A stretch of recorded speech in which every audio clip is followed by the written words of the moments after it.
Tonight we will go deep into the realm of the unknown and question everything as we search for the truth.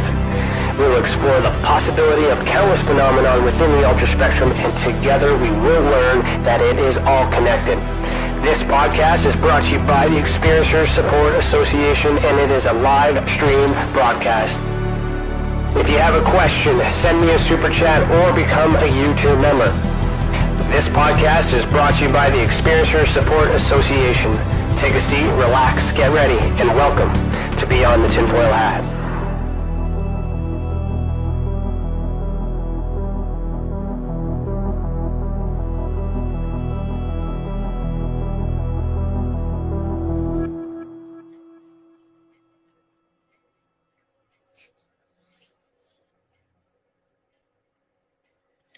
Hello, everybody. Welcome to Beyond the Tinfoil Hat. Today is Thursday, March 17th, 2022, and I, Ryan Stacey, am your host this evening.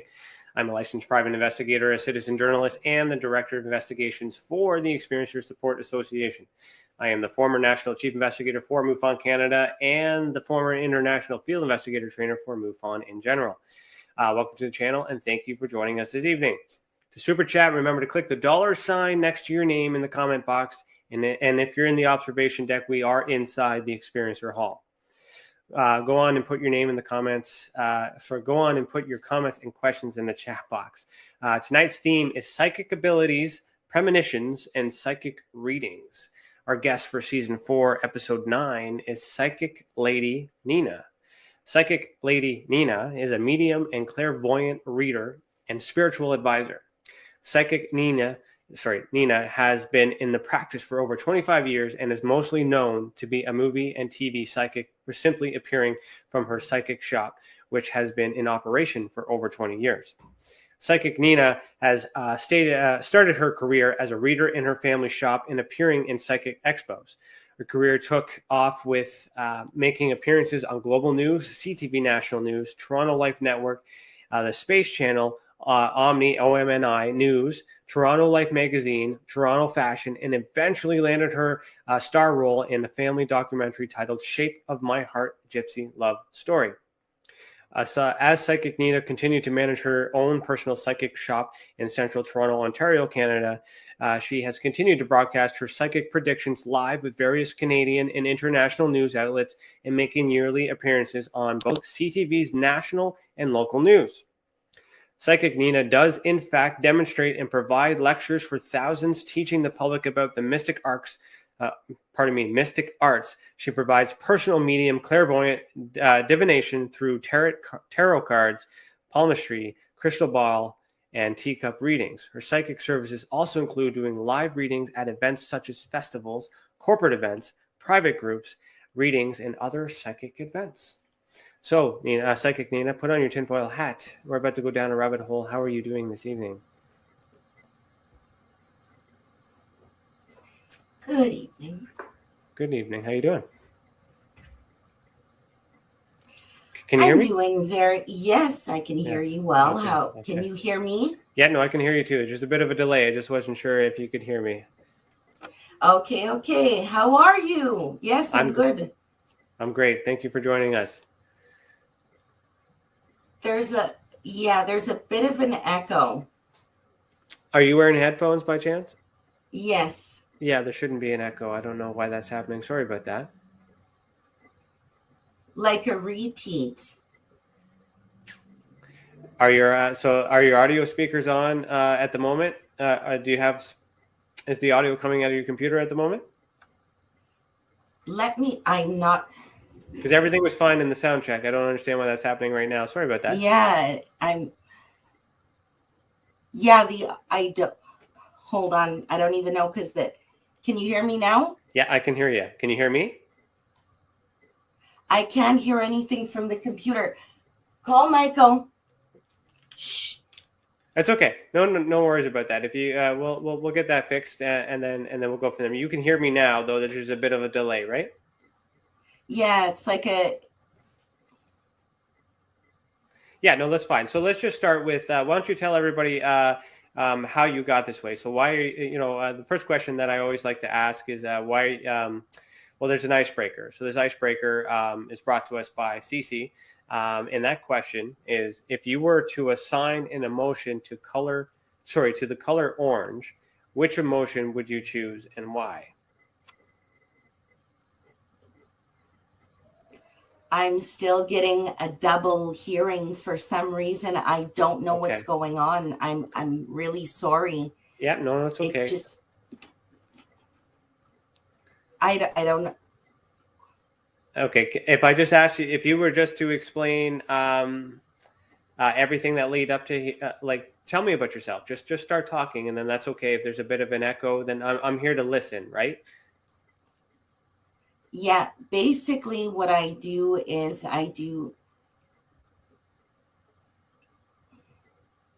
right. Yes, I am a medium and as well as a clairvoyant. And I do as well different types of readings, different types of healing. I do palmistry, tarot cards. I do clairvoyant readings. I do medium.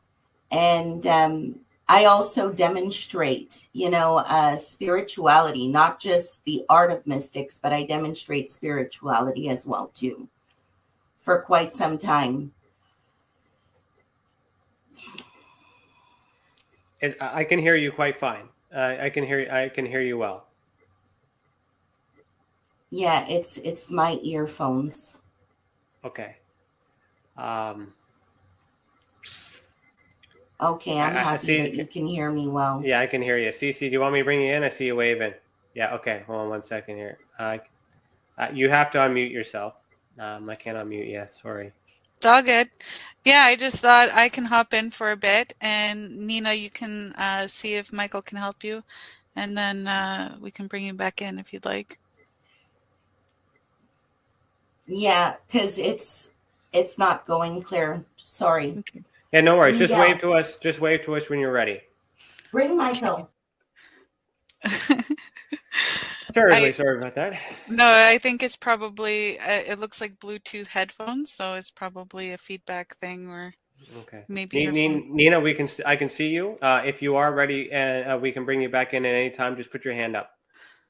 Yeah, let us know when it sounds good and give us a thumbs up, like when you've got your headset resolved. She's talking. We'll bring you in so we can hear you. Sorry. Yeah, we can't hear you if you're in backstage.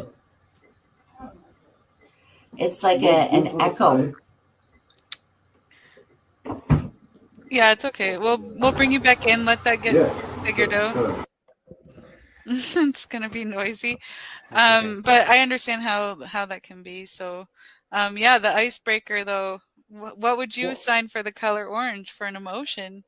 I don't know. Orange to me would be kind of like a neutral, but like kind of on the cusp of like, I don't know, expanding or growing or I don't know. Like it's not like red that's like super emotional or aggressive, but orange is kind of like on the like, I don't know. Orange is a good color. I like orange. Yeah, what about you? I don't know. I was thinking about it, just pondering it, and I think it'd be more like like a jovial type energy, maybe. Okay. Like, yeah, not so sunny, but not so. It's kind of an in-between state, right? Mm-hmm. Maybe. Mm-hmm. I see you waving there. Is it fixed there? Can you hear us? Okay? It's all good. My son saved the day.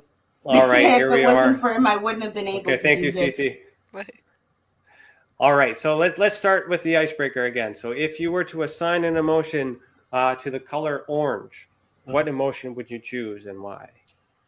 I would choose with the color of orange, what we believe in the ancient art of, believe it or not, Indian myth, is that orange brings in journey. Orange brings in new beginning. Orange also represents warmth. That usually is the representation of the color, but for an emotion, I would say the first thing that would come to me is, believe it or not, matters of, thoughts, but in some way washing away those thoughts, bringing in you, that's the way that I would describe orange as an emotion. There's a representation and there's also an emotion to it. And there's something very healing about orange as well too. It goes right next to the color of green, with the healing march of it all. I would, if you would say yellow, I would say travel, again, journey, distance, something to do with that. But on an emotional level, I would say healing and also warmth and you.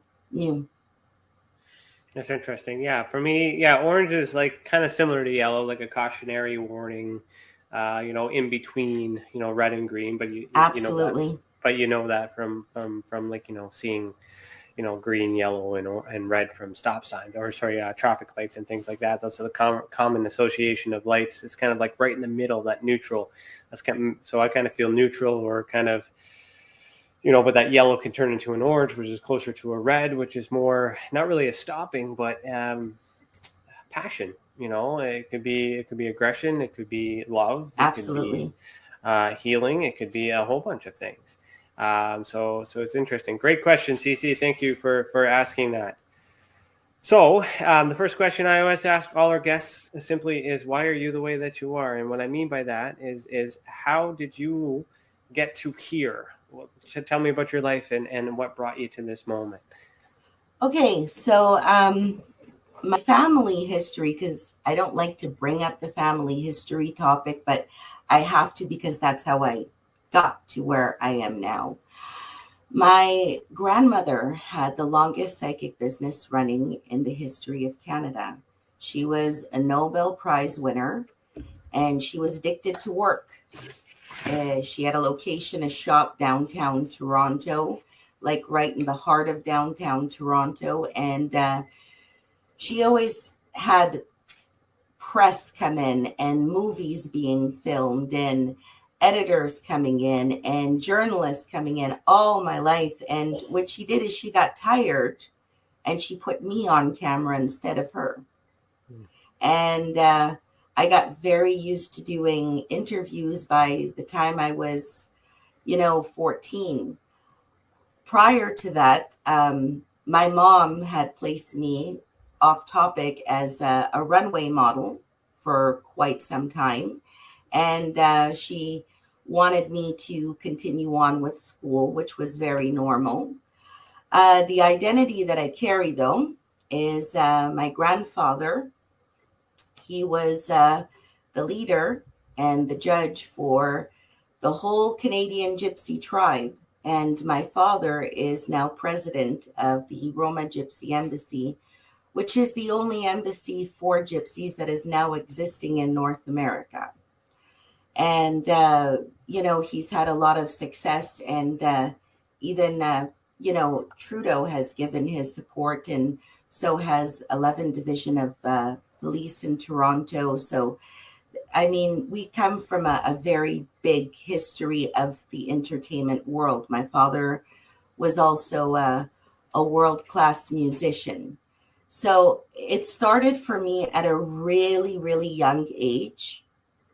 And what happened is I had a massive amount of customers where my parents couldn't handle it. So by the time I hit 16 years old, my mom set me up and wished me luck and said, this is your shop and you're going to run it and do what you want and, you'll be fine. And I certainly was.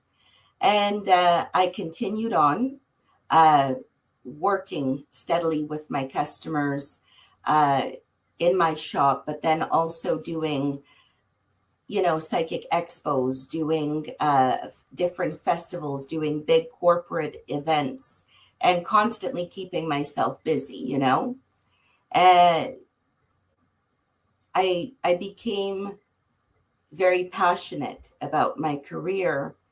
And what happened is I was offered to do demonstrations and do lectures for literally thousands of people to explain to them the art of the chakras, to explain to them about angels and about rebirth and afterlife situations, which I have very much have experienced it myself as well too. So that's how it really, started for me. I had a lot of different towns that I was also making appearances, and different countries. I traveled up to 3 different countries a year, doing readings for people and doing psychic expos as well, and going as far as Europe, going as far as the West Indies, sharing this art that I have.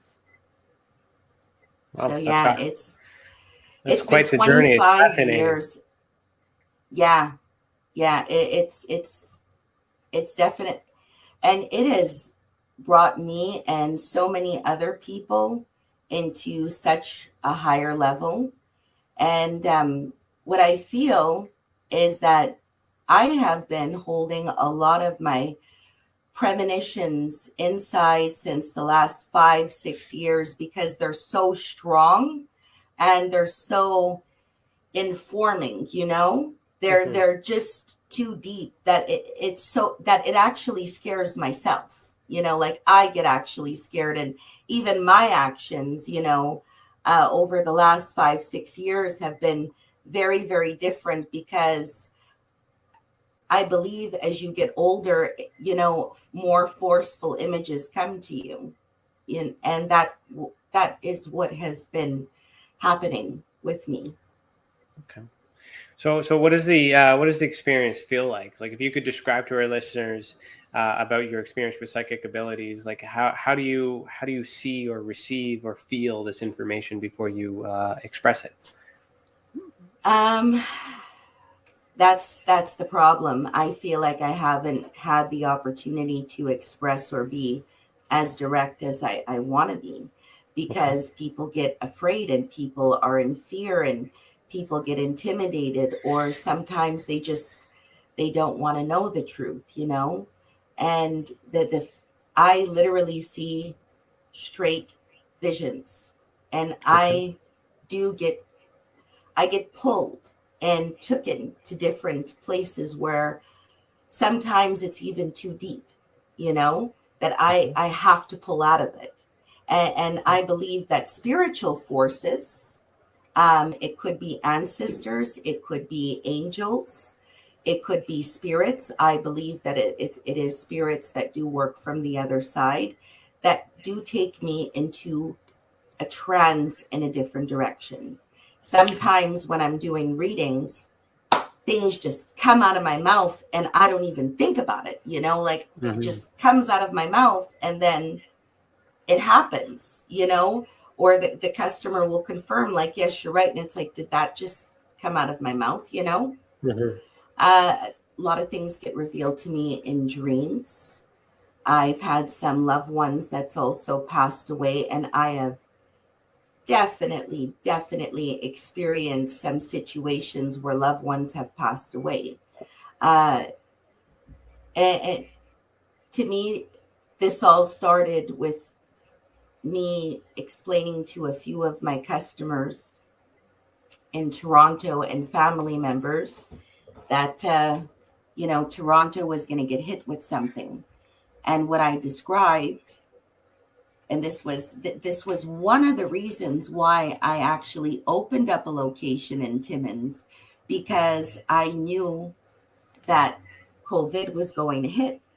And I ended up getting stuck in Toronto in my 20-year-old psychic shop for COVID. What I tried to run from, I couldn't. Yeah.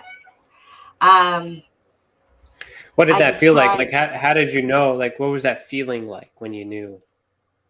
It just ordinary, making my bed, starting off my morning, and a wave of energies just entering my body and seeing these visions. And what I was describing was the coronavirus. And my family, my customers reminded me when the pandemic did come out that I predicted this, and I went crazy and I ran, 5-6 years before.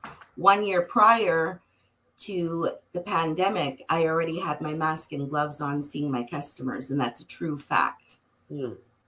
Yeah, and I didn't know why I had this fear, and that's where everything just started to gravitate for me very deeply.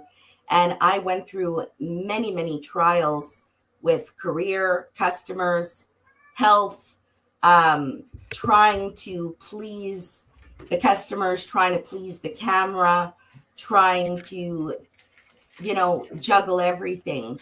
And the premonitions got deeper and deeper and deeper. And it was some kind of gift, I think, that was given to me for safety, and protection. Because I've always told the truth to my customers, whether it hurt or not, I don't believe in holding back, because it hurts more when you do. No, I can understand that, and it's been challenging for a lot of us, and it's almost near the end of this 2-year cycle of things we don't know. So how are you affected by that now? Then I guess you were able to sense it before it started. Are you able to determine when it's going to end, or where are we? Yeah. And where do you feel with that? It was very spiritual. Okay. Extremely spiritual, and what happened, and I got the answers on why things happened to me before. Okay. That just happened. Yeah, I got all confirmation, and I seen the clear picture as soon as I returned back to my shop that everybody wanted me to. 4 years of me being gone, First off, there was always prophecy, not just in a biblical term or a biblical prophecy, but even by different prophets and mystics and seers, about when, as humans, and they put this in a prophecy, as humans, as living souls, once we're captivated, chained away, locked up, held, and once we're not able to go outside into the world, there's prophecy that the spirits will come back and take over and walk the earth again and rule the seas and rule the sky again. And that we will, both living and dead, will be equally judged. And it's very true. There's been a lot of paranormal activity that has been going on since this COVID. And, do you think it's increased since this has happened? More people are experiencing it, or What do you think that is? Absolutely. Well, because I wouldn't agree more to what the prophets would say, and the mystics and the predictors. Why wouldn't the spirits rule the roads again, and the streets and the buildings, when we're locked away and we're held captivated? Why wouldn't they try to change something about this, being with the fact that they haven't crossed over to the great white light? They haven't. They're still their purpose, and they're here for judgment just like we are, so why wouldn't? So like while we are in this physical realm, not doing the things we used to do, they were out in enjoying the space and the freedom of us not interfering with this cohabitation that we currently are living on. Is that what you're suggesting? Yeah. Right. And they say psychics will take different shifts. Planets will change, which they already have. We don't consider Pluto a planet anymore. Since these last couple of years, Pluto has been crossed off as a non-existing planet, which I don't understand myself. There's lots of theories behind that. Oh, yeah. I think that there has been definitely a shift spiritually. especially when, there's people who want a fellowship, that want to talk about spirituality, whether you're a Jew, a Christian, a Muslim. We're 3 stars that came from Abraham that will all go back into one, like they say. We were one force and will be one force again. I understand. Yeah, no, I totally understand. So when you're communicating, and how do you know, or psychically, when you're communicating psychically, do you know who or what it is you're communicating with, or like how does that work? I got used to knowing who and what I'm at the beginning. It was very, very difficult and very frightening for me, and I shut it out. But now it's very different, where I find that different entities, different spirits, different energies, even ghosts feel more comfortable with me because I feel more comfortable with them, So it's a little bit more now harmonious. I get names, I get initials, I get different visions, and I definitely now know who I'm communicating with. Not all of them are good, not all of them are bad. Is it a feeling? Is it a feeling of knowing, or do they tell you directly? Like, do they give you a specific communication that identifies who or what they are, or is it just a feeling, and then you associate that feeling with a interpretation? I usually can see a physical image of them. Okay. That's like they'll just come to me physically. Okay. And their image of what they were before, or an image of what they were as they were younger. And that's how I identify them. And I think that that's how they identify me as well, too. So I can hear sometimes, sometimes it's confusing. You can't even hear a word that these spirits say because they talk in riddles, or sometimes they talk in different languages that you can't even understand. And sometimes if I can't see them physically, they'll drop something. Okay. Something will break. I had a very obscene paranormal situation just now when I first got back to Timmins. Like, it was this one, I was never viciously attacked like this, and it happened. What happened there? And thank God.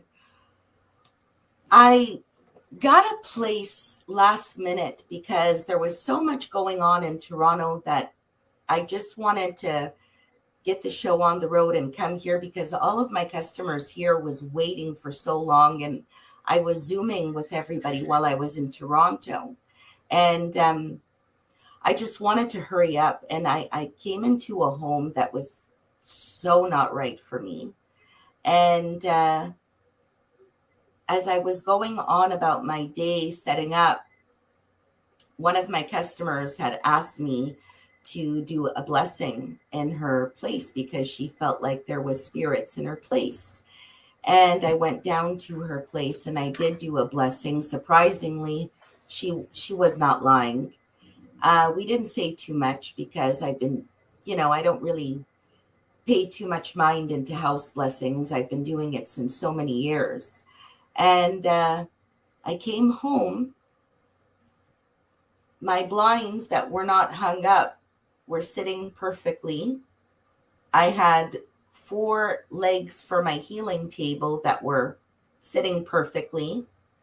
And there was nobody in the basement. And the blinds just flew up from the back. And my friend was right there with me to see it.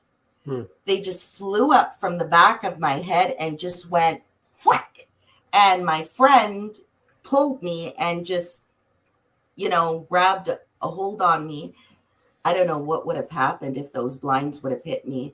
And I told my friend, don't panic.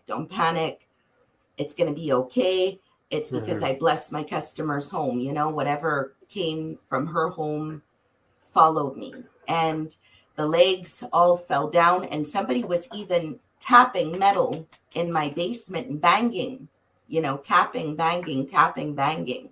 And this is where I say there has been enormous amount of paranormal activity since this COVID situation, because the cases that I had in Toronto were unbelievable.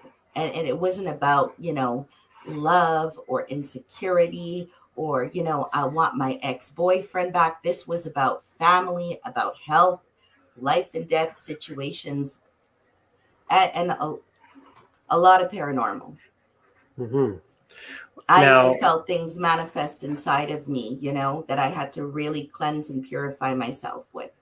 Do you think because this event has been more of a group think, like a group experience, a large scale experience, that a lot of people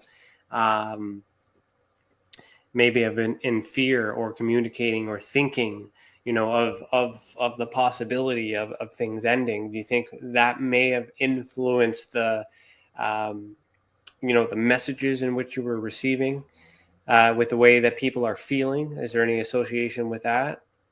Fear is how you fall. What you visualize in your mind can manifest into an actual reality. It's all about manifestation. And go ahead. Sorry, go ahead. With fear comes attacks, because energy sense it, people sense it. People sense vulnerability. A lot of family feuds in the last couple of years too. They say brother will go against brother, sister will go against sister, children fighting, and of course these kind of fears is going to enforce that negativity. So yeah, you're very right with that. And the reason why I was asking that is because I was just kind of trying to figure out the association or dissociation between the communication with something. So in terms of my studies, personally, I'm unclear of whom or what people who are gifted like yourself are communicating with, and I'm trying to understand if it's possible for psychics like yourself to communicate with other human beings with them projecting thoughts, and if that's possible. Even if it is or isn't possible, you think it's possible, and if it is, are you able to determine the difference between, me thinking and you intercepting that thought versus someone who has passed on? Right, and that is, I believe, confusing for everyone. It's not just you. Mind reading. Now, people who's passed on, no matter what, genetics are genetics. DNA is DNA, and there's always that part of that person or that energy of that person that usually is never ending, and it goes down from generation to generation. With mind reading, you could do it two ways.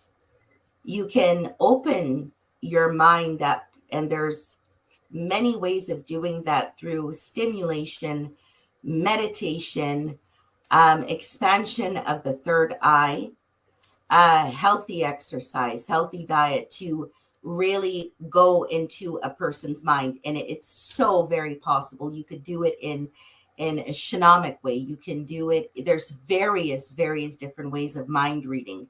You could do it in a way of reading a person's eyes, lips, teeth, body language, and you could, it really can happen. And when you're reading those person's thoughts, if you really want to penetrate, the key is not to be in fear once you're in there, because it could be very scary when you're in somebody's head, because you feel like you're leaving your own, and you could feel like you're leaving your own space, Mm-hmm. So, but mind reading, It's very possible. Connecting with loved ones who have passed on, 100% for sure. And sometimes they'll even let you know where they're at. Okay. You're very open with these predictions. When you deliver them on a public platform, I should be now, because I think I should be. The reason why I hid so much was my fears. I knew too much. And instead of me expressing what I knew or even writing them down on the book, I took temper tantrums instead of expressing them, because I knew what was going to happen, and I knew all the ugliness that was to come, and what I feared did actually happen. And I was too busy going through the motions of everything like everybody else, you know? But yeah, I have to be open now. What I see, I'm going to just express it. Now, you do a lot of these on an individual basis, but do you ever receive any messages that are meant for, humanity, or more global, a more global message? That's what's been going on with me. Okay. I've been seeing more of that, and that's where my visions are leading me to. I don't know why, and I don't want to question the reason too much, but I'm seeing a lot of things globally and predicting certain things for this Pacific country and that Pacific country. And when there was a complete terrible, disgusting murder spree in an underground party in Toronto, I dreamt of that murder scene. It was one of the biggest scenes that Toronto had in many years. A lot of things weren't on the news there and what was really going on in the city. They hid a lot of things, but that one Pacific. And I honestly felt calling up, to certain people that I'm connected to from the city, and, explain to them this vision that I seen, the dream that I had, word from word, and even location. The next thing you know, I see the clips on the news, and I get a knock at the door, and somebody tells me what happened, and it's like, yeah, I just dreamt of all of it last night, So yeah, and I think that's why I'm determined to just express it all. Okay. Well, that's good. I mean, it's hard. It's good that you're doing that. I mean, when messages are coming in and you're channeling, and you don't really know the why or the who, but it's you just feel that that need to not hold it in, but to express it. Now, when you express it, though, like how is the reaction? Like, I mean, is it positive? Is it negative? People get mad? Are people happy with it? Like how are because you're just a messenger in this sense. So how do you gauge the reaction of the people? And what I learned in 25 years of doing this, every person's different. Every person takes information and absorbs it differently. Some people get overwhelmed. Some people, it gives them strength. Some people feel better getting clarification and knowing what's ahead for them and knowing what's ahead for the world. A lot of people believe, and I'm not talking about, small people, but a lot of people who run this country appreciate the information, because, it's always good to kind of be open to everything. You don't have to follow it, but just, accept it. And every person is different towards these reactions, and these visions that I see or information that's given to them. there's mostly stronger people than weaker people. People usually feel comfortable of getting the clarity.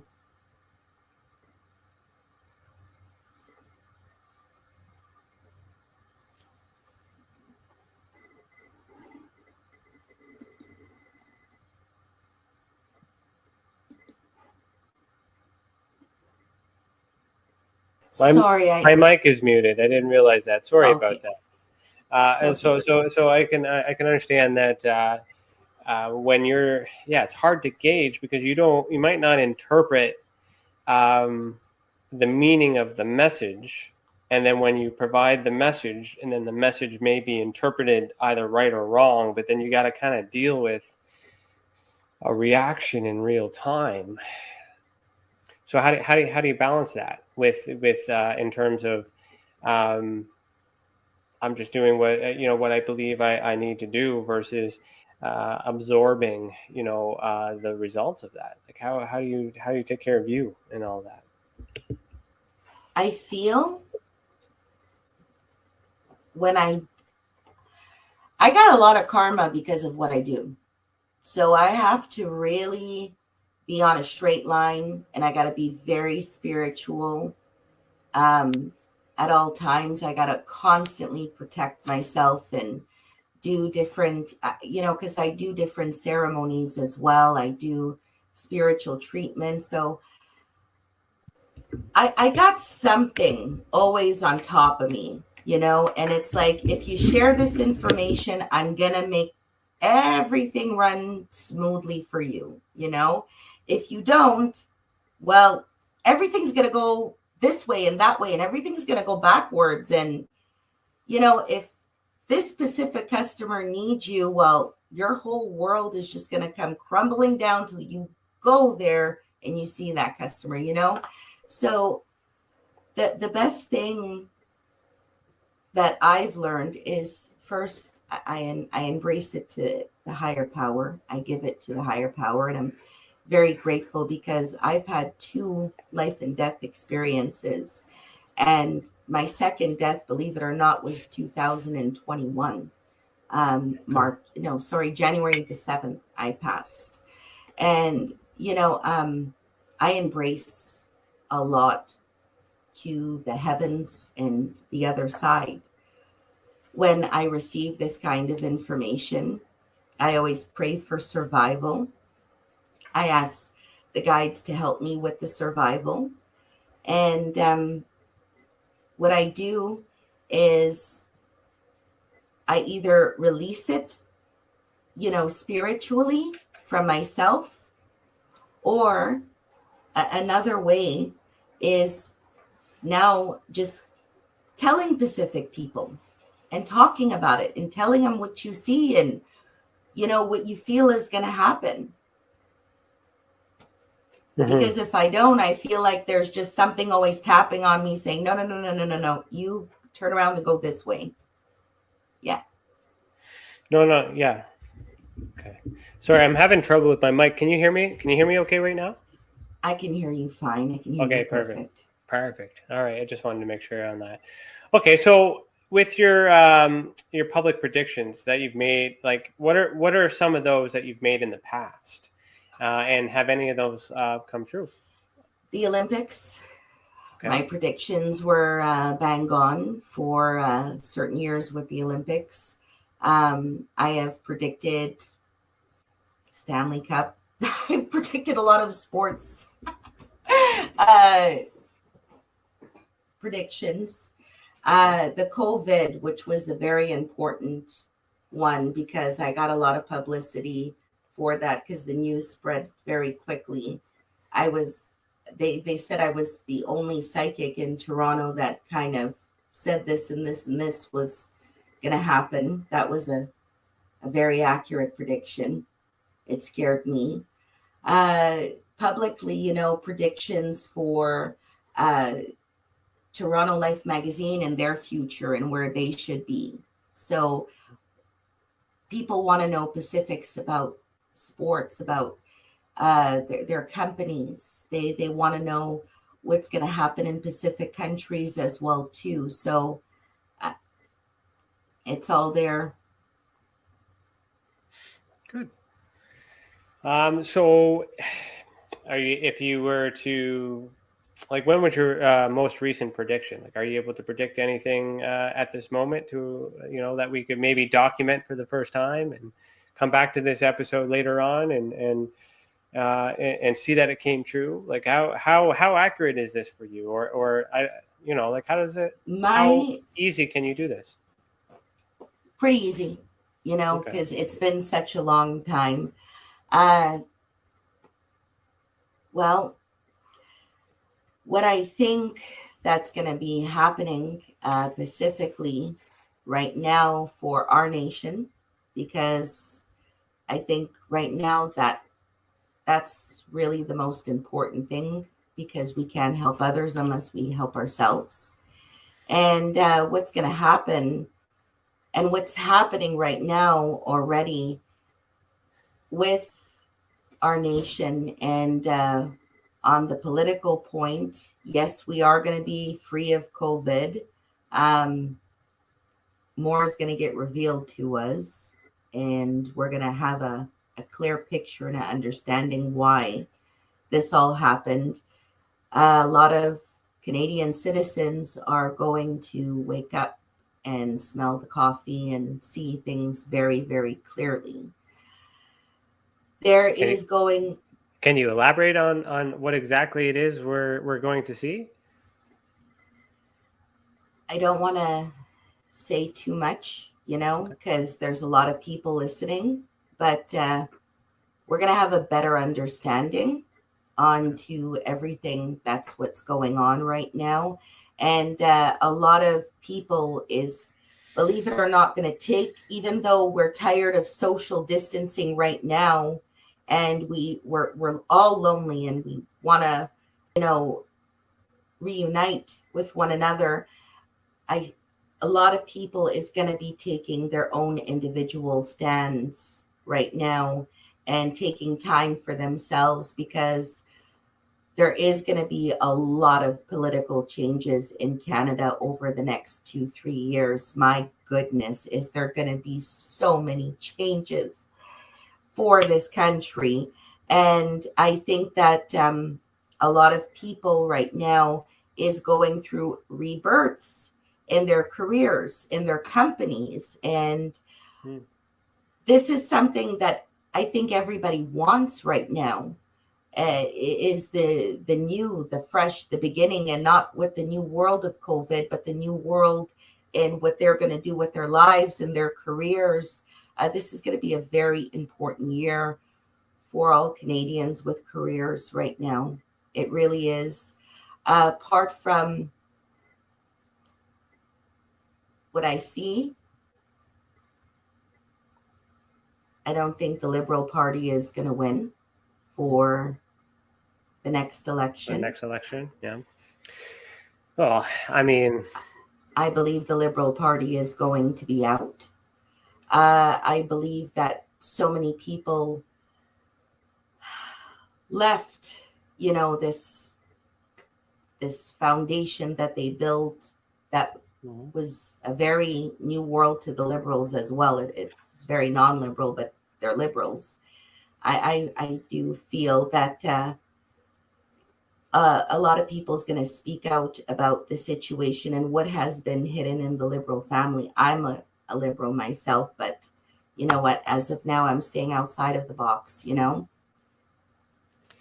Yeah. So, I mean, politics is difficult. I mean, it's one opinion versus another opinion. And it's just one way and then another way. And then one is soft, one is hard.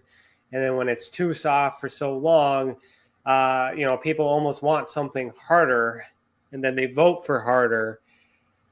But then when they get hard, it's too hard. So then they want soft again. So it's like we kind of need not liberal or conservative. We would benefit from some sort of unity or a combination of either side. That's my personal opinion on that, because and it's very easy to say that when the world is the way that it is, when a specific party is in parliament, that the opposing side would be able to handle it. But they're also using that right now because they want to be elected. And then, so it's very convenient and very, very beneficial to that campaign, but it's not always true. And I always look at politics, again, as a business. You got one person responsible of many, and many different beliefs on either side. Even though that majority is liberal, we still have conservative. That we still have some provinces that are conservative. So, but still under liberal. So, it's you got to look at the sources and stuff. So for me, yes, there's a change. I see that too. Election changing, maybe, I see that being evident as well, but I don't think that's going to change or fix anything. I think that's just the pattern. I agree. And if we could somehow, I wouldn't say remove the election process, but somehow unite and come together. And I know they say this new world order. If you would remove the order from that and just say, as you said, new world, because it is a new world, because the current world as it was has been destroyed, and we're going to have to rebuild and create a new world to continue living. We have to be very careful and very concerning about who is in charge of that new world. And if liberal is in charge of that new world, or conservative is in charge of that new world, or either side of them capable of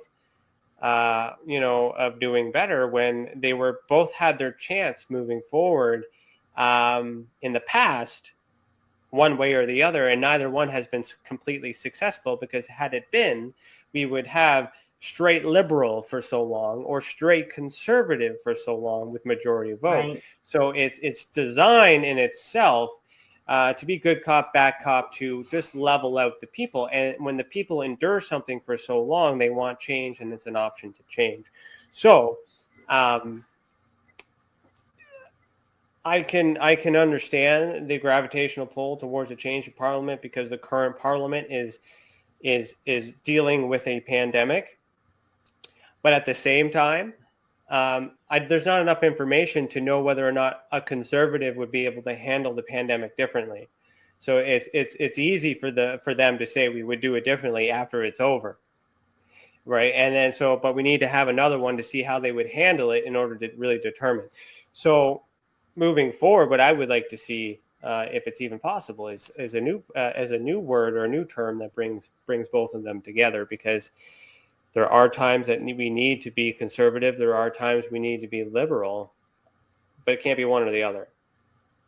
Right. Exactly. And then where I see unity, I see that in, we never talk politics in this, but this is something that I'm kind of getting into here. But when the only way I see unity is through the people, because when the people are working with the people and trying to help people just survive and live in the world, there's unity there. It doesn't matter if you're liberal, it doesn't matter if you're conservative, it doesn't matter your race, doesn't matter your sex, none of that stuff matters, because we're helping each other. So like the what if the new world was ran by the people and not the politics? What are your thoughts on that?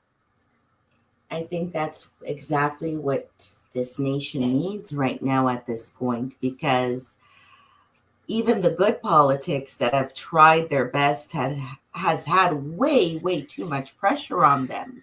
And, I said it was just a matter of time with these poor politics, dealing with all of these stresses and pressure, because, the important ones and the leaders are not, it was just a matter of time. I said that before they have a meltdown, before they crack down, and you've seen each individual person trying to save this nation and the rest of the world through government and everything being political, and nothing worked. And you've seen that even the leaders of this country were falling apart and cracking. So that's what we need. One thing I can tell, I know very clearly in my predictions is this: we're going to go through some tough economic times this summer, but as soon as October, September hits, economically things are going to be getting much more better in Canada and for this province as well too. And it's not because of government assistance or support. It's really us taking forces into our own hands and trying and helping one another as well too. So I do see a lot of humanity, and I see a lot of wonderful people helping out those who want to get their lives back on track. I don't see the government really involved with this new beginning for this province, this nation. I don't see after Christmas us going through any more lockdowns. That's one positive. I don't believe that there is going to be any more lockdowns, period. They might put some more restrictions up possibly by August, September. And so far, I have been like spot on with my predictions throughout this pandemic, and everything that just comes out of my mouth just happens. So I'm very confident when I'm answering this question to you. And I really do believe that all of this is definitely going to be coming to an end. We're not going to get rid of COVID. It's not going to happen right now. It's still going to spread around. And I don't think that it's going to stop till 2024, mid 2024. And after that, it's going to be like, to people like it as it never even happened. People's just going to start moving forward and washing their hands from it and not even wanting to know about it. So, it's definitely coming to an end. There's much more of a positive future right now for this nation and also internationally with COVID. Mm-hmm. It does look like it's getting much better. Well, I mean, there's lots of things that are happening all over the place that can help us predict or project or see, because there's a pattern. There's things that are developing, there are things that are changing, and there's a bit of hope. And it does seem like it's moving in a more positive direction than it has been in the past. But you know that it's going to be done completely by 2024. Yep. So, but we're not going backwards. We're on the return route to whatever that's going to be. Yeah. Economically, Canada is going to be on a boom in 2023. Like we're surprisingly, it's just going to really skyrocket. My premonition is right after Christmas and New Year's of next year. People, it is going to go on a boom. It's just, people shouldn't really expose too much, right? Because what I do predict for this nation is we are going to have a lot of invaders in the next 5 to 7 years. What do you mean by invaders? There is. I don't think that Canada is going to be attacked or there's going to be any wars happening at all. No, I just think that there's a lot of desperate people right now. There's a lot of desperate nations right now.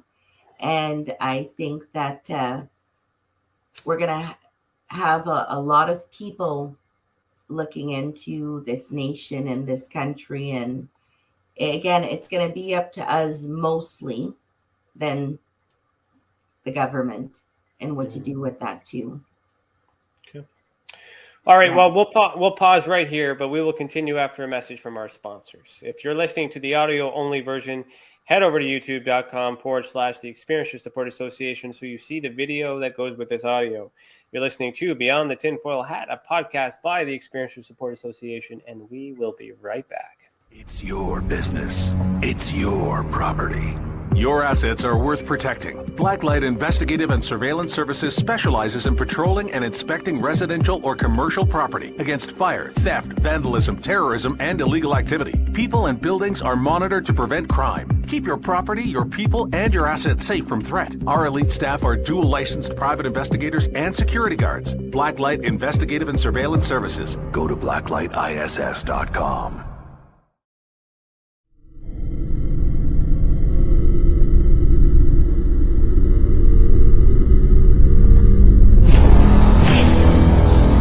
The same thing that draws aliens to our planet is the same thing that draws us to others.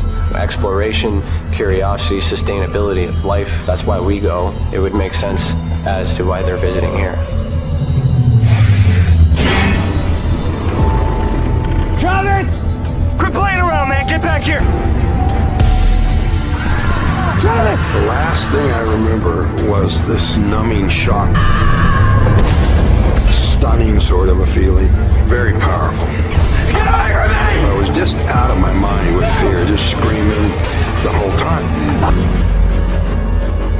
It's been theorized that aliens prefer remote areas because they don't want to attract attention. Whatever it is that they're doing, they would want to do that in a less populated area. There are multiple accounts of the same thing from people from all over the world. People that do not know each other, do not live in the same cultures, and they're all looking up, they're all seeing things in the sky. So it would be naive of us to think that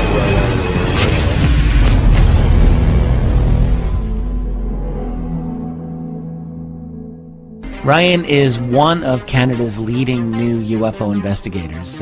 He conducts and oversees UFO investigations on a constant basis and was really taken by his research. He's compiled a tremendous amount of data regarding UFOs in Canada. And just as interesting, he really goes over how UFO investigations are done and what are some of the mistakes that people make when they submit evidence.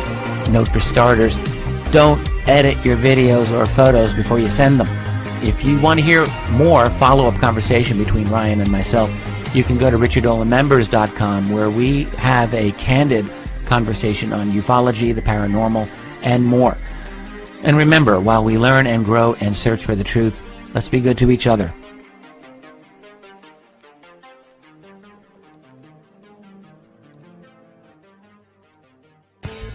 Welcome to the Observation Deck, a state-of-the-art, one-of-a-kind virtual platform that takes video conferencing to the next level by using avatars to navigate a campus, just like you would in real life.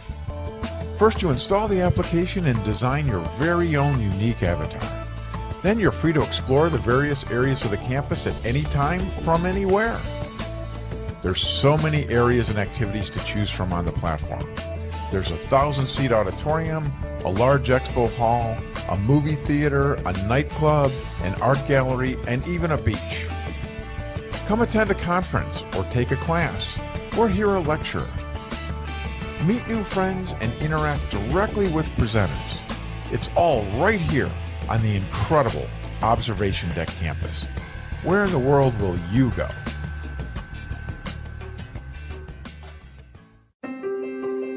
Have you ever wondered, or maybe just thought to yourself, if there were others just like you? You know, people with extraordinary abilities, psychogenic advancement, and perhaps unique intuitions. Maybe you just wondered if there were other people who experienced unimaginable, unexplained, or even unusual and paranormal events. Are there people who have more questions, more fears than answers? Well, you're not alone. You've never been alone. We believe you. Sign up for EA today by going to tesacan.org/EA. That's TESACAN.org/EA.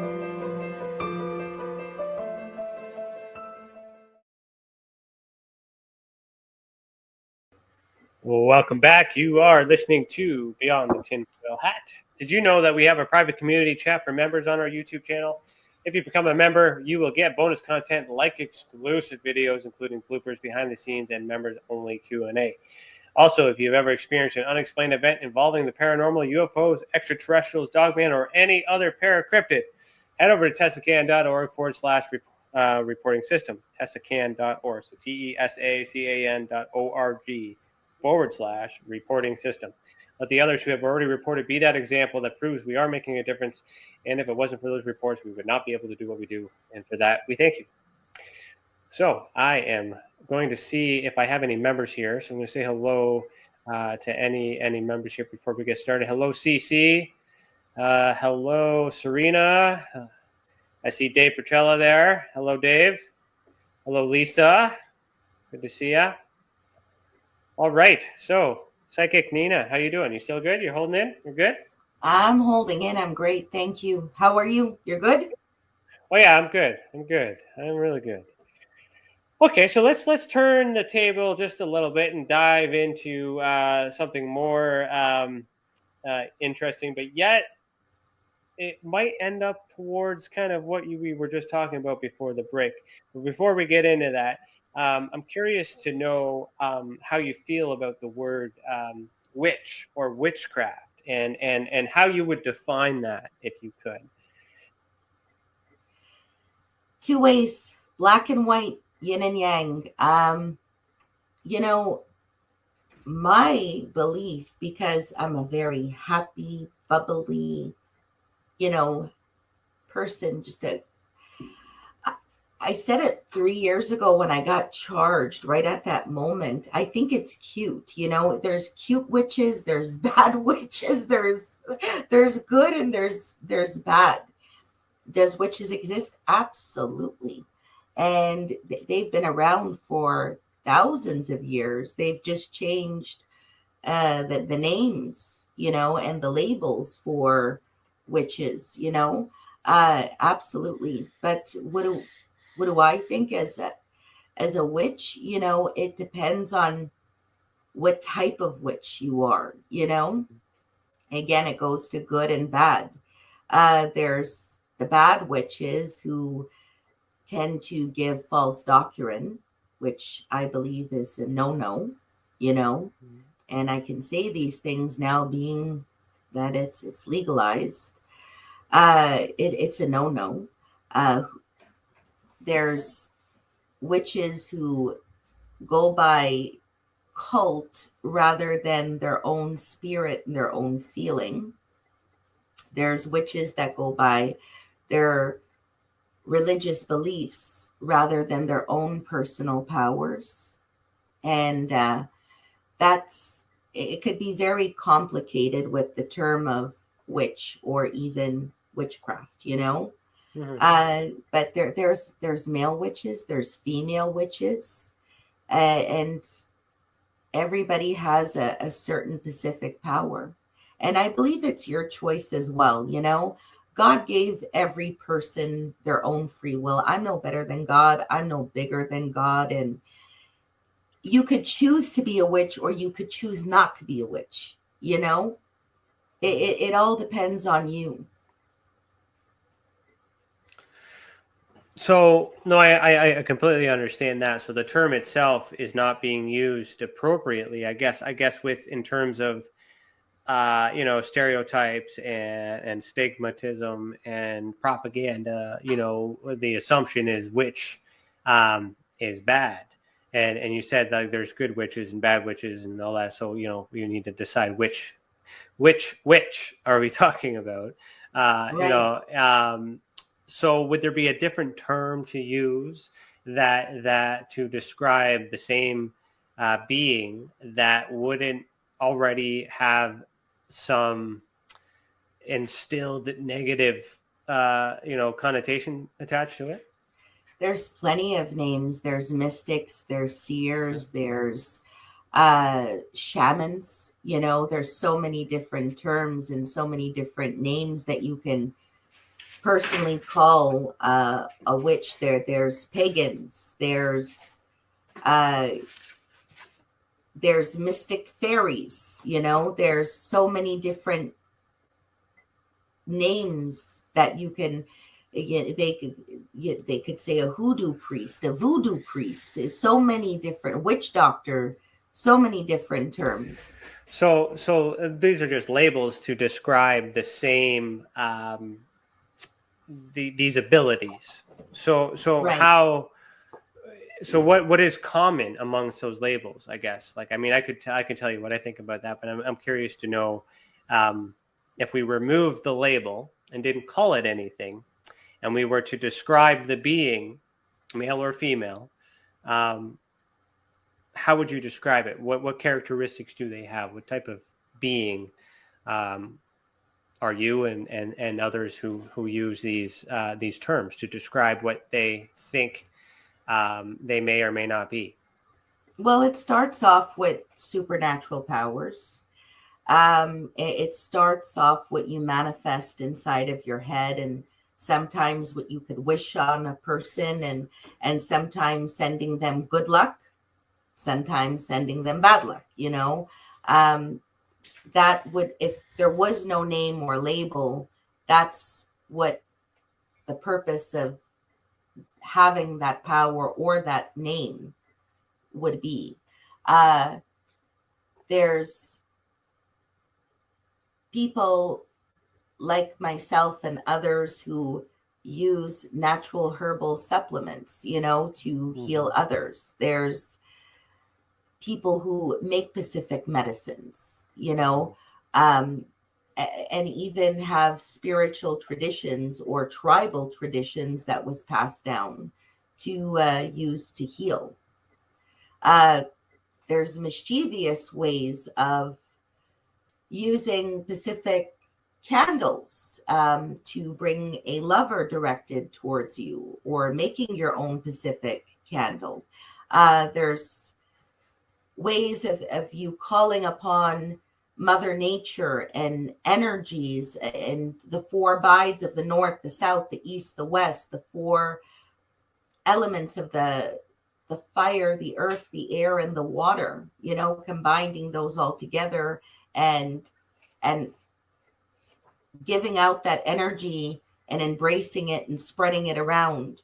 And it's up to you and your feeling, you know, if you don't have a good feeling doing something like that and you wish bad, or you're forcing destiny and you're using supernatural forces and powers and materials and different, even voodoo dolls to force destiny, of course, that is going to come back, right? So with supernatural, you know, that term essentially is an enhancement to natural, you know, natural movements or function. There's paranormal, which also means just something above normal, not normal. So when you say supernatural, and you take in consideration that it's you know, it's extra, or it's more than the average,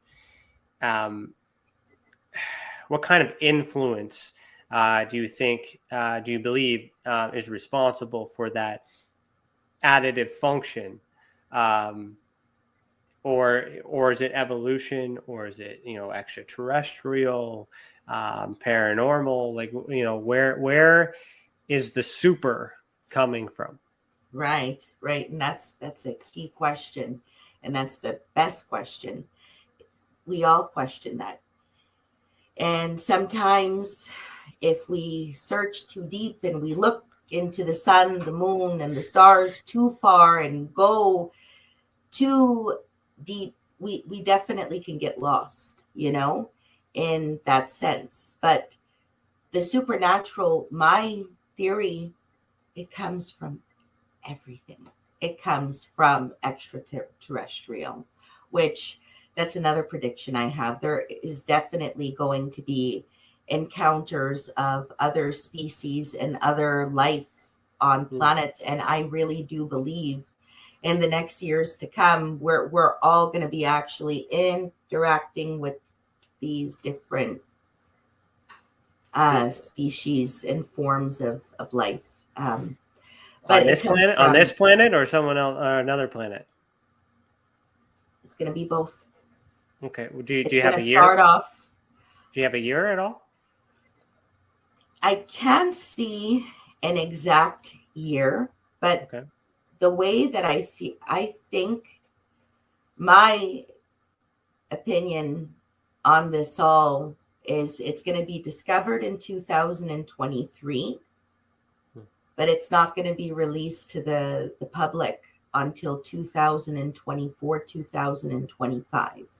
But it's not going to be threatening or alarming where we're actually going to have some kind of universal battleship like we've had before in the past. There is no universal war. There is no universal battleship whatsoever. It's just interaction and actually breaking down the fear and people coming forward and speaking out, and these other beings coming forward and speaking out. I don't actually see it being a threat. I see it being more as a beginning and understanding. It's new knowledge to us and it's new knowledge to them, but not threatful. Well, see, now would be the best time. I mean, in consideration of how everything needs to change, everything as it was is no longer. If you follow the Catholic and Christian Bible, like these are the end times as it's been written. There has not been anything written beyond these times. So if we go back to the beginning, and may I just say I was already there. I was already there just last year. A new dimension, a new world. What do you mean by that? What do you mean you were already there? Where's there? What do you mean? Can you clarify? When, and I questioned, this was the first time that I questioned God and faith, and even not believing that there was a heaven. I was very upset for everything that was going on in my psychic shop in Toronto, and I did some major plastic surgery. And just before the surgery, my aunt had passed away. And the moment that I was standing up, not dreaming, not in meditation, completely awake, alert, and standing up in the middle of the day, and my body went somewhere else universally. And I think that it was her trying to show me that she was going up. I was being lifted. I don't know what was carrying me, but I know I wasn't walking. And I was going into this trance of lights, as if I was going into outer space, as if I was going into the clouds, but these rays of light just coming at me, and me just going somewhere else, and this force and this wind and everything just getting white and bright as I went through this. And then on January the 7th, which is the Orthodox Christmas, I went for my second emergency surgery. And I was at the point where I wanted to die. That, like, honestly, I didn't care to even live, because there was just so many things happening. And when I went for my surgery, I ended up passing underneath the table during surgery. And I was somewhere completely different. And I know that it was home. It was, and I got very attached to where I was, and coming down, it was very emotional. It was like I was a newborn baby all over again. That feeling of being reborn all over. So there is another side. There really is. There is another world. And it's beautiful. You know, it really, really is. It's being built. It's not completed yet. It isn't, but it's being built. Yeah. That's like, I mean, near-death experiences are something that we are, a lot of people are studying and trying to understand. You know, I cannot challenge, you know, anyone who has been that close to see what's on the other side. But I can say that what you share through that experience is common. And it's frightening to me in the sense of knowing, you know, why do we have to endure so much? And then yet that's so peaceful, but yet, you know, we have to go when we're ready, you know, or when our time is and things like that. So like there's a lot of things, there's a lot of challenges with knowing that, because it's not certain. I know, I understand it feels good and better than the situation and stuff and perspectives, but it's I've always have these fears of knowing, like, how do we know for sure, you know, that in the moment, sure, it's good, but then it's going to be good continuing afterwards. And then, you know, I always worry about that, but I never know what to say. So I acknowledge your experience, and Beautiful. I really don't have, I don't know what to say. You know, it's part of it. Trying to understand where this place is, what this means, our purpose, and everything as well.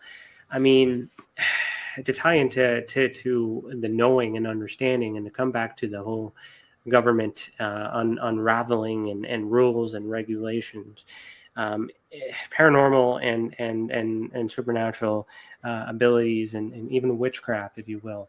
I mean, it was known in ancients, so well known that it had to be possible, so possible, that governments had enacted law to prevent individuals from practicing it or doing it. So it's my understanding that you personally have been charged within Canada for witchcraft a few years ago, just before our Prime Minister Justin Trudeau repealed the law. So I'm just wanting to know, you said so it is true, and if you could share, like, I guess what you did, if you can remember what the law was specifically, as well. So what you did, what led up to the rest, how was that whole thing? How did that all go down? And I mean, the conversation with the police officers, the charge, like whatever you went through to I don't know if you were convicted or got out of it, or however that went down, but walk me through that. What happened, and what was that like? They didn't even fingerprint me. They didn't even handcuff me. It's a summary charge. It was under the 365 code of witchcraft. So it was not a big deal at all, but for some reason it made international headlines. Like, I was on the news everywhere in the States, everywhere in Canada, all over Toronto. And so many people were standing up for me and supporting me and fighting for me. And many customers, which I still have the documents, wrote out testimonies because it was, to what they believed, completely stupid and ridiculous. And I know why it all happened. Okay. I was the last woman in Canada to be charged with witchcraft. My grandmother was also charged with witchcraft. She never went to jail or stayed in a cell. It was always a summary fine. So it's still a charge, though. So, like, what were you doing in order for the police officers to have reasonable grounds to at least go through the process? There really wasn't any reasonable grounds. I worked hard for $100 service that I provided.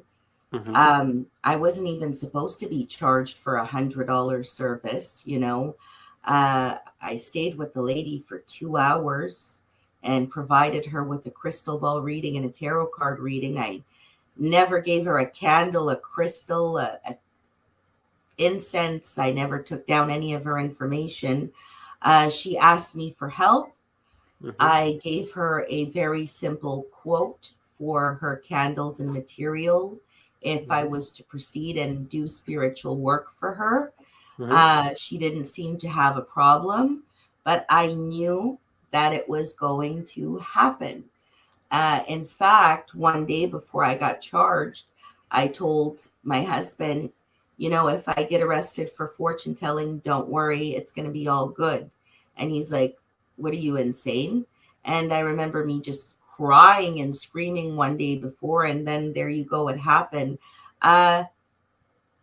Jealousy.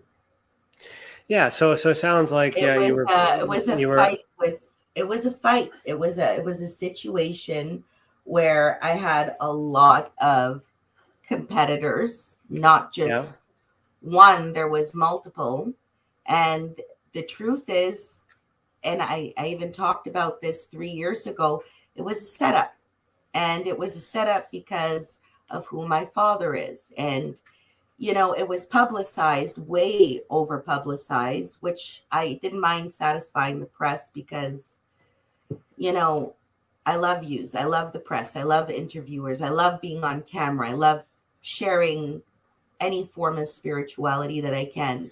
And God bless the press because they were wonderful with me throughout this whole, you know, political situation. I don't think that I did anything wrong, and that's why the charge was dropped and the charge was withdrawn. It sounds like you've provided a service, it was set up or not. You know, there was an opinion on whether or not the service was adequate enough to whatever the individual expected. And then instead of working with you as a customer for any sale or any business, they made a report to the police. And because there was legislation in the Criminal Code of Canada that allowed that gave police grounds to make a charge under that legislation, it's what led them to do that. And then you go through the due process and all that other stuff. So that's why we have the justice system to make sure that, you know, whether crime is, has committed. But the thing that's sorry, go ahead. My theory to this, because I used to explain this to all of my customers, and this is another reason why I got arrested, because they probably had me on recording. I told many of my customers, and they could stand up for me. Witchcraft should have been at that time illegal because it is not a joke. It could be very, very serious, and it could, in fact, God forbid, be deadly. And I've even explained this to police that's come in for my services. See, that had to be known in order for them to make a law to forbid it. Yes. Absolutely. Right. So there's evidence in that law on its own to suggest that it's possible. And that is fascinating and interesting. What I'm hearing, though,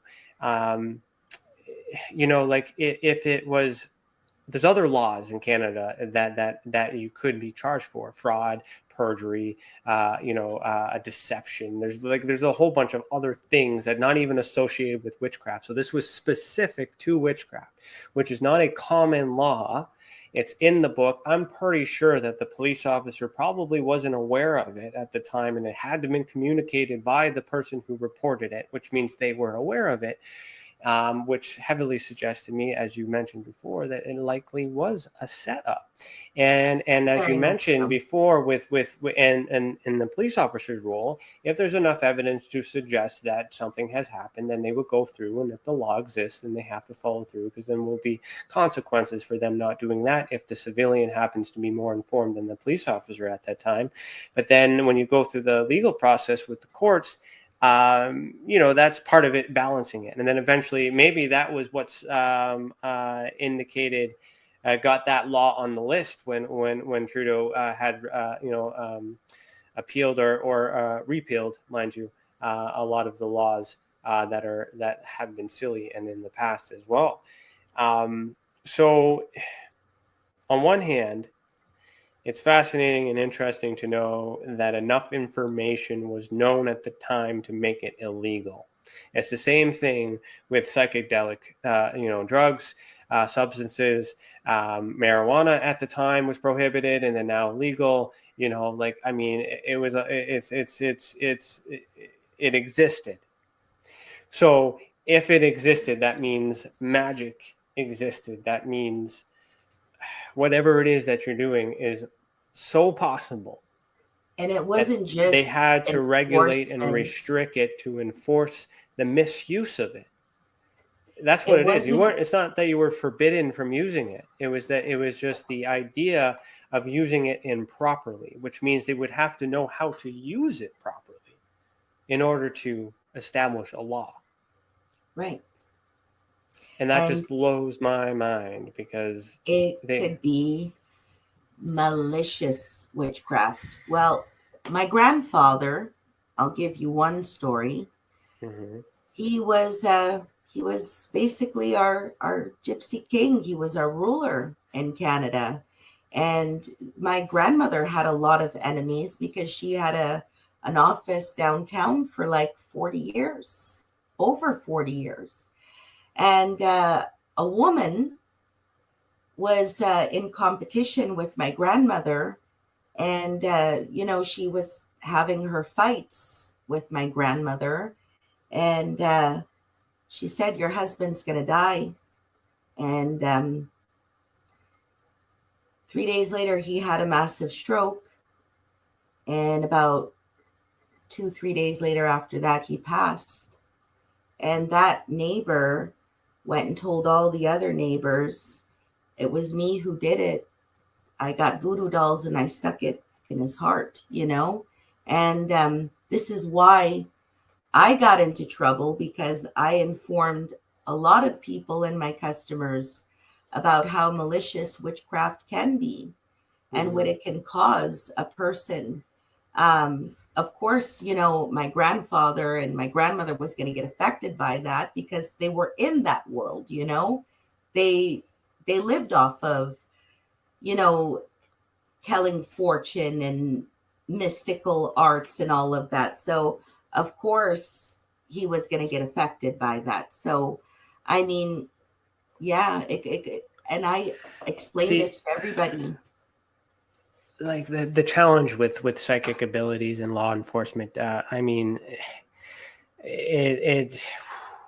it's hearsay evidence. It's circumstantial evidence. It's really hard because we don't have empirical evidence that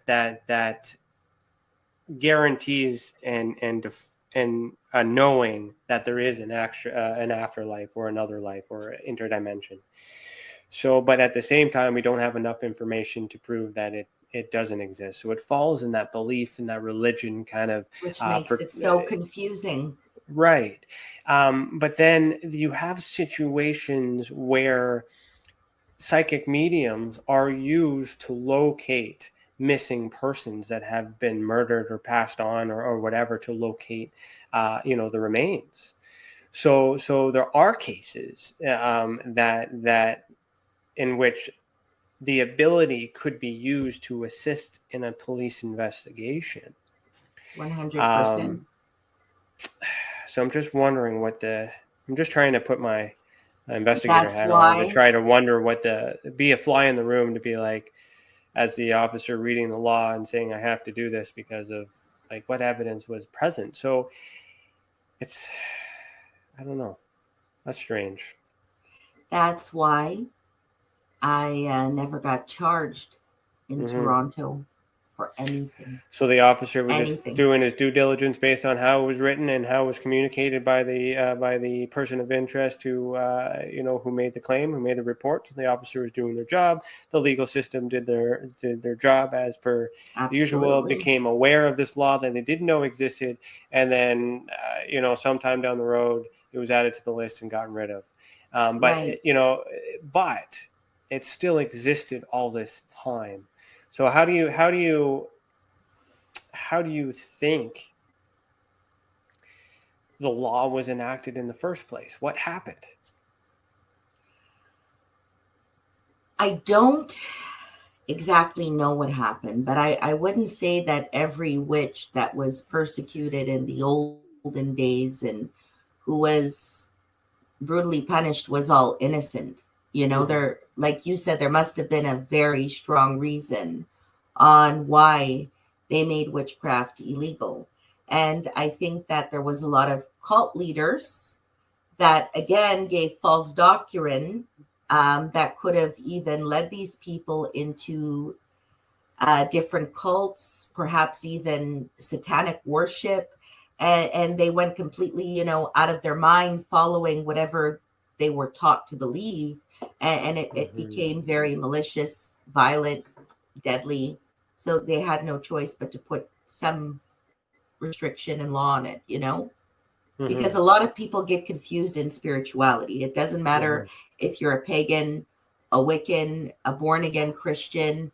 We're all vulnerable when it comes to spirituality, and we could be very easily manipulated, and we could, you know, try to follow whatever we're told to as best. So I think that that's probably why they made it illegal and what brought this all up, you know? I'm trying to share my screen, but it won't let me do it without resetting this chat. But I did find in an old archive, because it's still there, the original law. So I'm going to read it out here. So it's you're right, 365 is the code. And it's pretending to practice witchcraft, etc. So words are important. So pretending to practice witchcraft. So in order, if it's illegal to pretend, how do they know you're not really? How do you know it's not true unless they know it's possible to do it for real? So if you were accused of being a charlatan or a fake or a spook at the time, you know, it would make sense as to you know, the claim of the assailant there to move forward with these accusations. But how does the government know the difference between actual witchcraft and pretending? Are you still there? You're frozen. I hope she's still there. Uh-oh. So I'll just continue reading here. I hope, Cece, let me know if you can still hear me. Oh, she disappeared. Yeah, I'll bring you in here. I'll just continue the thought here, and hopefully she pops back on. So 365 says, everyone who fraudulently, A, pretends to exercise or to use any kind of witchcraft, sorcery, enchantment, or conjuration. So let's emphasize on that. Pretends to exercise. You know, it's okay to actually use witchcraft, sorcery, and enchant and do conjuration. But don't go around doing Harry Potter. But That's why they're burning all those books. But don't pretend to do it. Yeah. And then subsection B says, everyone who fraudulently undertakes for a consideration or to tell fortunes, right? So fortune telling. Or C, anyone who fraudulently pretends from his skill, it says his here, his skill in or knowledge of an occult or crafty science to discover where or what manner anything that is supposed to have been stolen or lost may be found. So pretending is basically the key lying. word. Yeah, they're admitting it's real. Magic is real. It's just it's illegal. Oh, you're back. Hi there. So we'll keep CC in here. So we're just finishing the thought. We were just saying, I'll read it again, but like the law itself says, everyone who fraudulently pretends to exercise or to use any kind of witchcraft, sorcery, enchantment, or conjuration, pretends from his skill in or knowledge of an occult or crafty science to discover where or in what manner anything that is supposed to have been stolen or lost may be found. So in a nutshell, it's illegal to do all these magical things pretending. But if you can do it for real, it's okay. So how does the government discern what is real and what is pretend? Well, you notice how they specifically use the male gender version of it? Yeah, I see that there. Oh, she's gone again. Oops. Yeah, I thought she might have froze. Yeah, so that just indicates how old that law is. Does it say what year? It's probably like 1800s. Well, it was modified March 7th, 2022. What? Yeah, modified according to the website. But the version is from 2003, January 1st to 2018. So maybe it wasn't even. Thought that's when it would have been like repealed around that time frame. Yeah, I don't know. Oh, there she is. You back? Sorry. So sorry. Okay. It's No, okay. you're working it's now. okay. Well, I might as well keep you on there, CC, if you don't mind. You want to just? No, I'm good. Yeah, we'll stay on. You're here. So yeah. So if you will, Nina, we were just trying to fathom how the legal Canadian legal system was able to determine the difference between pretending witchcraft and actually performing witchcraft. So I think the 365 code is the same for pretend. I never heard of pretending to practice witchcraft. That was the first time for me. I just knew of the witchcraft charge. That is the witchcraft charge. Pretending to be a witch is punishable. It says pretending to be a witch, which we were both surprised about because it's like, how do you know? It is very surprising. Exactly, because there could be those crazy malicious killer witches out there, which there's. I would not say that. But if they're real killer witches, it's okay. It's not illegal, according to law. Dave is asking Nina's opinion on the map. I don't know if you're willing to share that. I can't share my screen. It's not working. Oh, yeah. Let me see if I can bring something up. Good question there, Sir David. Let me see if I can find the map for you.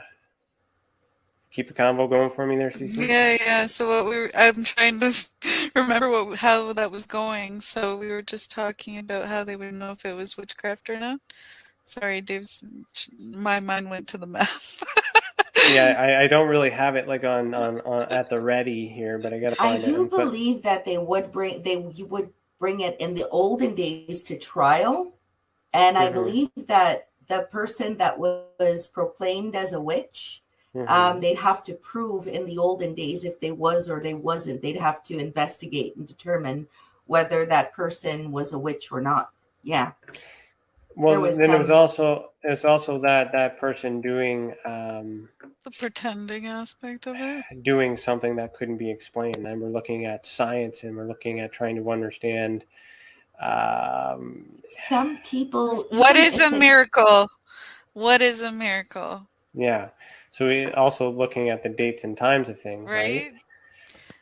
Understanding Brian, of. Can you tell us when the last, like the earliest witchcraft charge was under that fine, like prior to Nina and like others? Wow, not off the top of my head. I could probably find the answer for you. Hold on, let me find the map. I'm okay. I'm still looking for.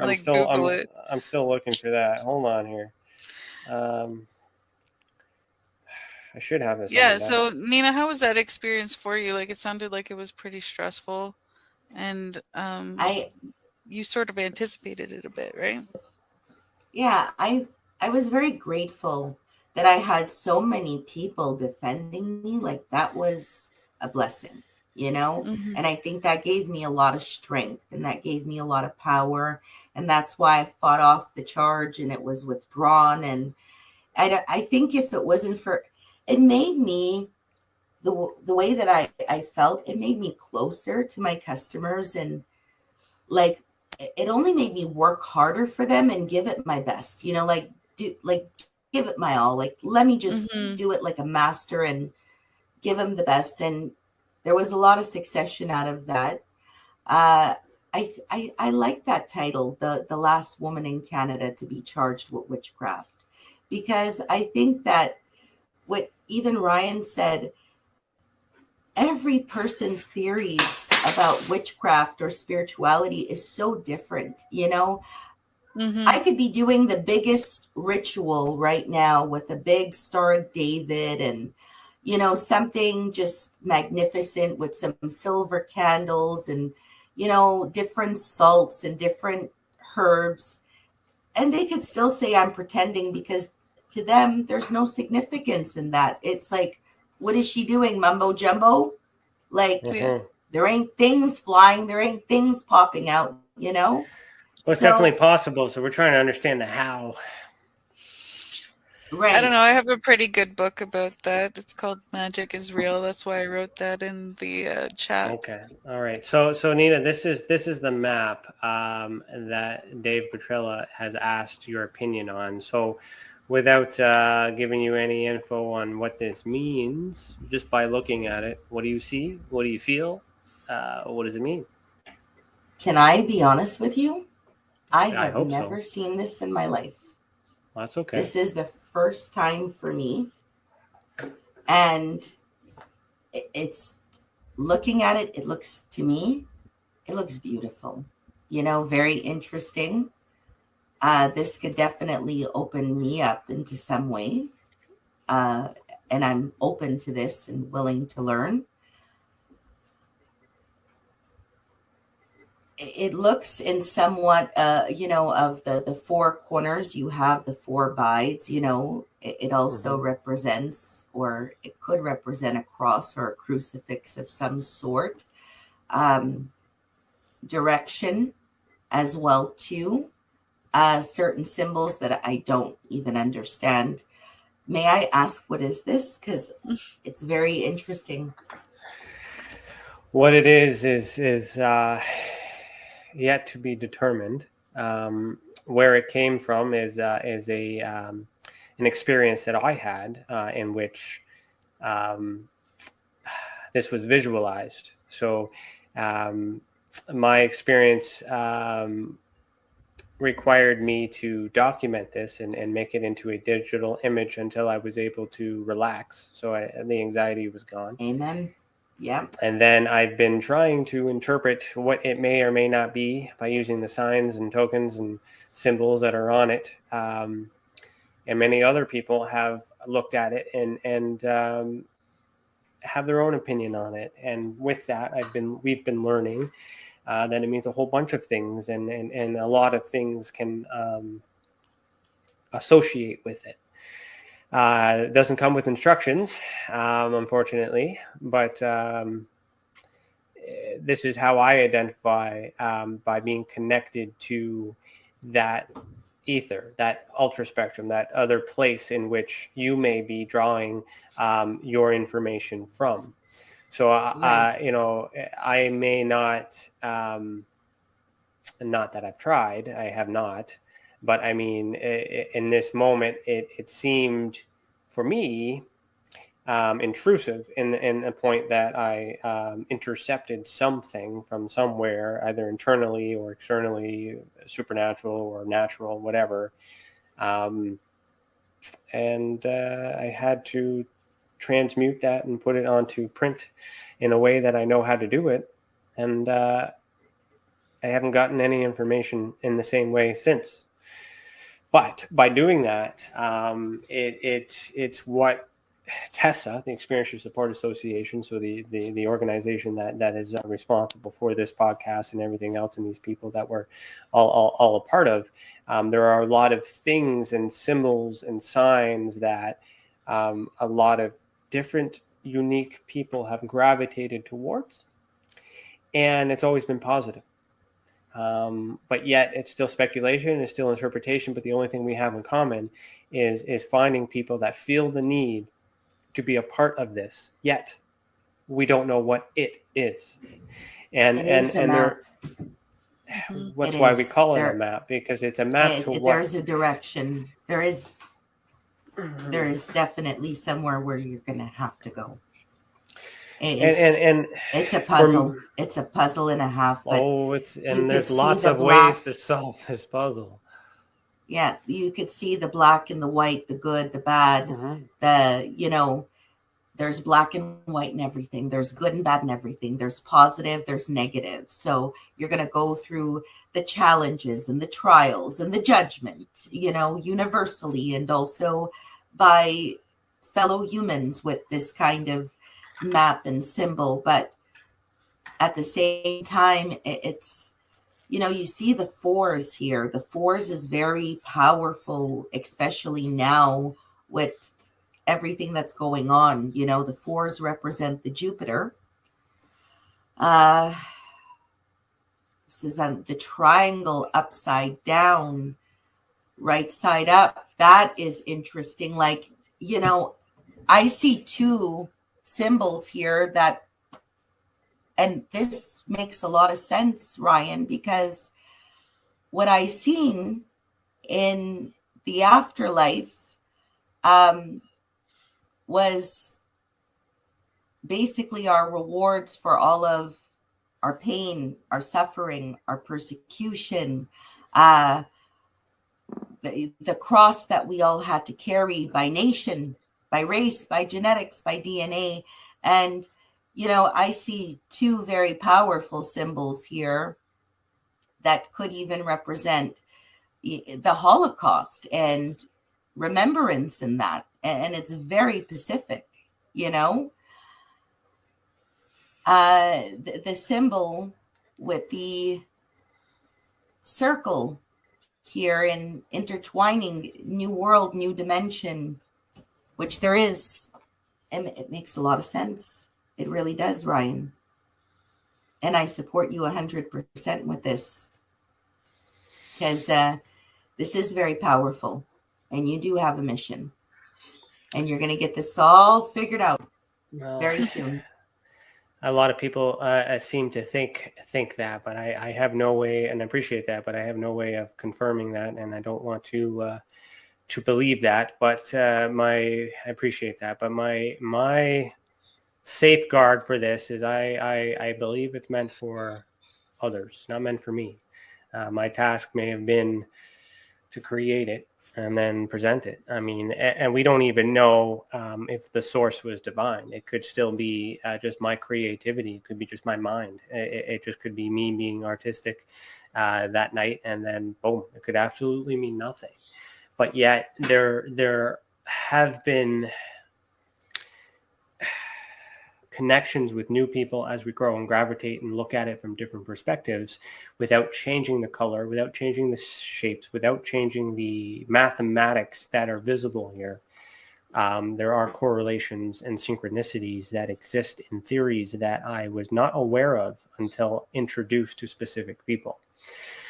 So that on its own, well, you got the symbol with the yin and the yang in the background, but you also have here a symbol that does represent somewhat a crucifix, and you got the red and the white, which I believe not everybody, you know, and not everybody's a Christian, but the red and the white is the semblance of the blood of Christ. And then you have the black and the red connected here, which always represents the planets Mars and Pluto, yes, but the red and the black represents defeat and warfare. Defeat and war. That's what the black and red represents. I could see that. I mean, but the challenge is there's many shapes, many symbols, many colors. There's direction, there's orientation, there's layers. So to interpret the right way to associate the facts,